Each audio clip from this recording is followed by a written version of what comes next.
Hello friends, today in this video right now I'm going to show you how to set ringtone on Vivo mobile phones. So friends, before we continue this video, do not forget to like the video and subscribe the channel. Okay, so let's start the video. Here first of all you have to move on setting. Okay, so there is no setting.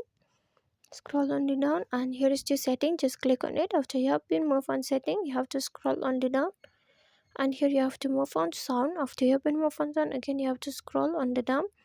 Then here is the phone ringtone. So select the phone ringtone. When you select the phone ringtone, from here you are able to set the ringtone on Vivo phone. Okay, and if you want to set notification ringtone, just click on back button, and from here is the notification ringtone. You can set from here notification ringtones. Okay, and suppose you want to set the alarm ringtone, then you can set from the alarm to ringtone. Here is the alarm ringtone. You can select from here. Okay, so friends, I hope you loved the video, and if you like the video, please like the video, share the video and subscribe the channel. Friends, thanks for watching.